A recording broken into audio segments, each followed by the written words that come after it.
बिस्मिल्लाहिर्रहमानिर्रहीम। अस्सलामु अलैकुम। सीरत उन-नबवी सल्लल्लाहु अलैहि वसल्लम की सीरीज़ चल रही है। पिछली वीडियो में हमने आपको बताया कि हज़रत अबू ज़र ग़फ़ारी रज़ियल्लाहु ताला अन्हा कैसे मुसलमान हुए। आज की इस वीडियो में इस्लाम का पहला मरकज़ और हज़रत सुहैब और हज़रत अम्मार रज़ियल्लाहु ताला अन्हा के इस्लाम कबूल करने के वाक़ये को बयान करेंगे। हज़रत सुहैब और हज़रत अम्मार रज़ियल्लाहु ताला अन्हा दोनों आप सल्लल्लाहु अलैहि वसल्लम की खिदमत में हाजिर हुए। आपने दोनों को अपने पास बिठाया। जब ये बैठ गए तो आपने उनके सामने इस्लाम पेश किया। कुरान करीम की जो आयतें आप पर उस वक्त नाजिल हो चुकी थीं वो पढ़कर सुनाईं। उन दोनों ने उसी वक्त इस्लाम कबूल कर लिया। उसी रोज़ शाम तक ये दोनों नबी पाक सल्लल्लाहु अलैहि वसल्लम के पास रहे।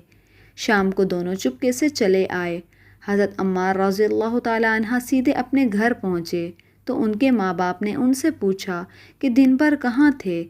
उन्होंने फ़ौरन ही बता दिया कि वो मुसलमान हो चुके हैं। साथ ही उन्होंने उनके सामने इस्लाम को भी पेश किया और उस दिन उन्होंने कुरान पाक का जो हिस्सा याद किया था वो उनके सामने तिलावत किया। उन दोनों को ये कलाम बेहद पसंद आया। दोनों फ़ौरन ही बेटे के हाथों मुसलमान हो गए। इसी बुनियाद पर नबी पाक सल्लल्लाहु अलैहि वसल्लम हज़रत अम्मार बिन यासिर को अत-तय्यिबुल मुतय्यिब कहा करते थे, यानी कि पाक बाज और पाक करने वाले।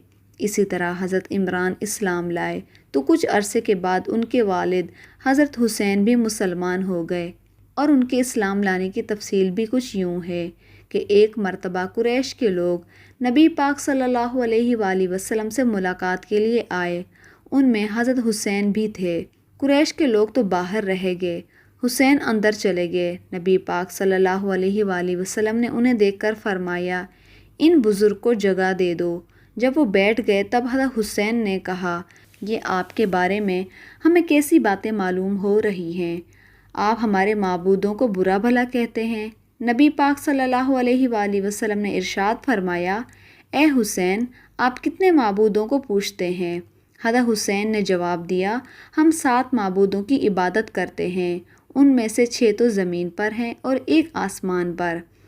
इस पर आप सल्लल्लाहु अलैहि वसल्लम ने फरमाया, अगर कोई आपको नुकसान पहुंचाए तो फिर आप किससे मदद मांगते हैं। हज़रत हुसैन बोले, इस सूरत में हम उससे दुआ मांगते हैं जो आसमान में है। ये जवाब सुनकर आपने फरमाया, तो वो तन्हा तुम्हारी दुआएं सुनकर पूरी करता है, तुम उसके साथ दूसरों को भी शरीक करते हो। ए हुसैन, क्या तुम अपने उस शिर्क से खुश हो। इस्लाम कबूल कर लो, अल्लाह ताला तुम्हें सलामती देगा। हज़रत हुसैन ये सुनते ही मुसलमान हो गए। उसी वक्त उनके बेटे हज़रत इमरान उठकर बाप की तरफ बढ़े और उनसे लिपट गए और उसके बाद हज़रत हुसैन ने वापस जाने का इरादा किया तो आपने अपने सहाबा कराम से फरमाया, इन्हें इनके घर तक पहुँचा कर आएँ। हज़रत हुसैन जब दरवाजे से बाहर निकले तो वहाँ कुरैश के लोग मौजूद थे। उन्हें देखते ही बोले, लो ये भी बेदीन हो गया है। इसके बाद वो सब लोग अपने घरों को लौट गए। सहाबा कराम ने हज़रत हुसैन को भी उनके घर तक पहुंचा दिया। इसी तरह 3 साल तक नबी पाक सल्लल्लाहु अलैहि वसल्लम खुफिया तौर पर तबलीग करते रहे। इस दौरान जो शख्स भी मुसलमान होता था वो मक्का की घाटियों में छुपकर नमाज अदा करता था। फिर एक दिन ऐसा हुआ कि हज़रत साद बिन अबी वक्कास कुछ दूसरे सहाबा के साथ मक्का की एक घाटी में थे कि अचानक वहाँ कुरैश की एक जमात आ गई। उस वक्त सहाबा नमाज पढ़ रहे थे। मुशरिकों को ये देखकर बहुत गुस्सा आया। वो उन पर चढ़ दौड़े, साथ में बुरा भला भी कह रहे थे। ऐसे में हज़रत साद बिन अबी वक्कास ने उनमें से एक को पकड़ लिया और उनको एक ज़रब लगाई। इससे उसकी खाल फट गई, खून बहने लगा। ये पहला खून है जो इस्लाम के नाम पर बहाया गया। अब कुरैशी दुश्मनी पर उतर आए थे। इस बिना पर नबी पाक सल्लल्लाहु अलैहि वसल्लम हज़रत अरकम के मकान पर तशरीफ़ ले आए ताकि दुश्मनों से बचे रहें। इसी तरह हज़रत अरकम का ये मकान इस्लाम का पहला मरकज़ बना।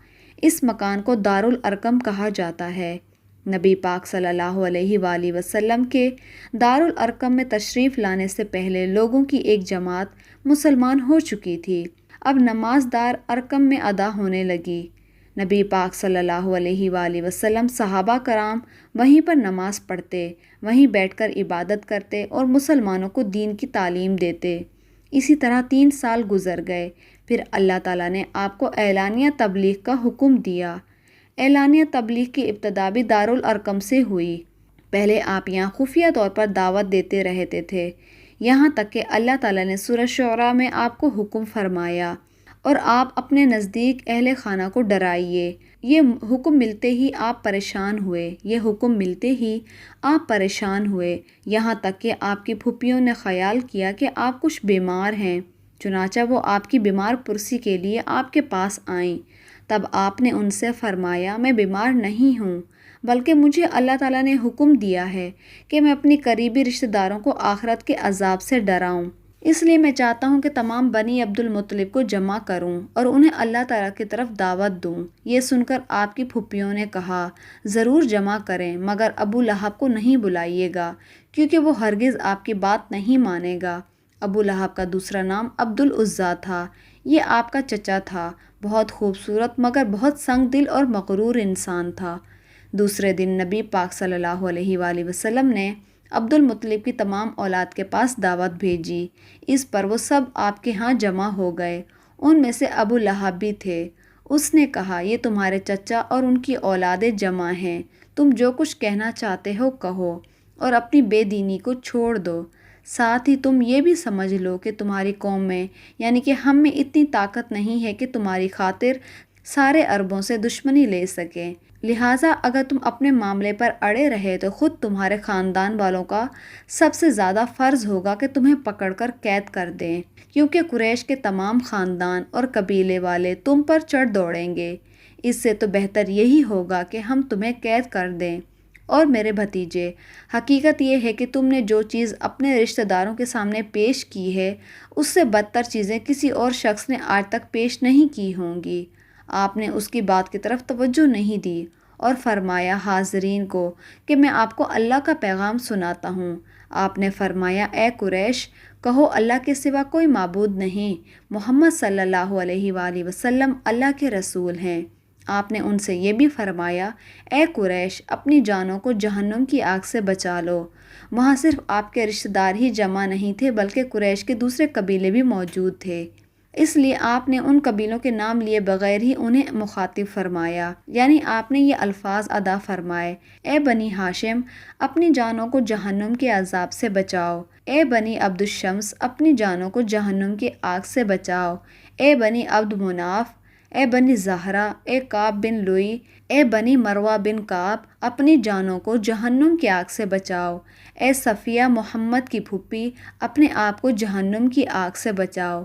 ایک روایت کے مطابق آپ نے الفاظ بھی فرمائے، نہ میں تمہیں دنیا میں فائدہ پہنچا سکتا ہوں، نہ آخرت میں کوئی فائدہ پہنچانے کا اختیار رکھتا ہوں، سوائے اس صورت میں کہ تم کہو لا الہ الا اللہ، چونکہ تمہاری مجھ سے رشتہ داری ہے، صرف اس کے بھروسے پر کفر اور شرک کے اندھیروں میں گھومنا رہنا۔ اس پر ابو لہب آنکھ بگولا ہو گیا، اس نے چیخ کر کہا، تو ہلاک ہو جائے، کیا تو نے ہمیں اس لیے جمع کیا تھا؟ پھر سب لوگ چلے گئے۔ اس کے بعد کچھ دن تک آپ صلی اللہ علیہ وآلہ وسلم خاموش رہے۔ پھر آپ صلی اللہ علیہ وآلہ وسلم کے پاس حضرت جبرائیل علیہ السلام آئے، انہوں نے آپ کو اللہ کی جانب سے اللہ تعالیٰ کے پیغام کو ہر طرف پھیلانے کا حکم سنایا۔ آپ صلی اللہ علیہ وآلہ وسلم نے لوگوں کو دوبارہ جمع کرنا شروع کر دیا اور ان کے سامنے یہ خطبہ پیش فرمایا۔ امید ہے کہ آپ کو ویڈیو پسند آئی ہوگی۔ پسند آنے کی صورت میں ویڈیو کو لائک اور چینل کو سبسکرائب کریں۔ جزاک اللہ۔